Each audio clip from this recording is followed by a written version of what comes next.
তুই সত্যি বলছিস আসিফ আমাকে ভালোবাসে? ভালোবাসে মানে বুকের ভেতর থেকে ভালোবাসে, শুধুমাত্র তোমার বাবার ভয়ে কিছু বলতে পারে না। আসিফ কোথায়? আমি ওর কাছে যাব, ওর মুখে ভালোবাসার কথা শুনবো।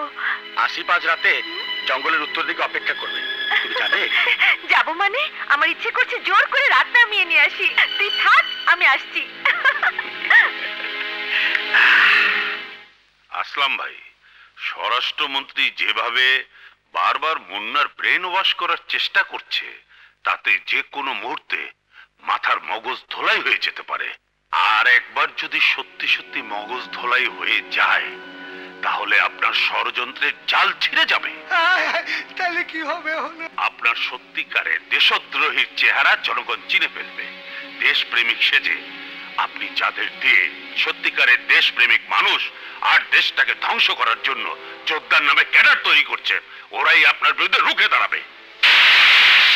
তুমি ঠিকই বলেছ, যে কোনো মুহূর্তে মগজ ধোলাই হয়ে যেতে পারে। কারণ মুন্নার শরীরে দেশপ্রেমিক মুক্তি যোদ্ধার রক্ত। তাই আমিও চাই খুনি হিসাবে আমার বুকে গুলি চালানোর আগেই মুন্নাকে জেলের ভিতরে শেষ করে দাও। তাহলে আমার ধারণাই সত্যি, আসলাম মির্জার এটাই সত্যিকারের পরিচয়।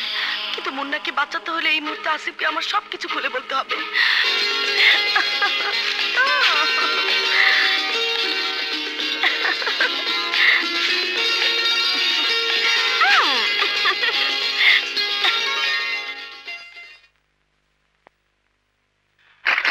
আসিফ, আমি এইমাত্র জানতে পারলাম কোবরা রেশমিকে তোর কথা বলে জঙ্গলের উত্তর দিকে নিয়ে গেছে। তুই জলদি যা, নইলে নইলে কোবরা রেশমিকে নষ্ট করে ফেলবে। কোবরা! আসিফ,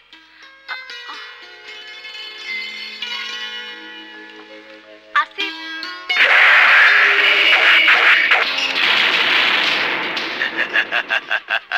তুই? হ্যাঁ, আমি। আমার অনেক দিনের আশা, আজ আমি তোকে নষ্ট করব। হারামজাদা, তোর এত বড় সাহস! আমার বাবা জানতে পারলে তোকে শেষ করে ফেলবে। তোর বাপ জানার আগে খেলা শেষ হয়ে যাবে।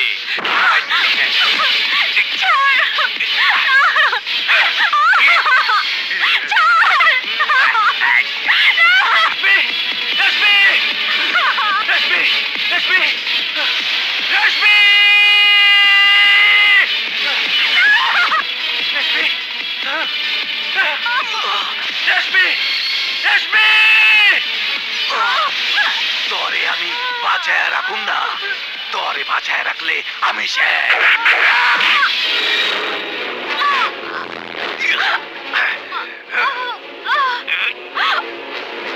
রেশমি,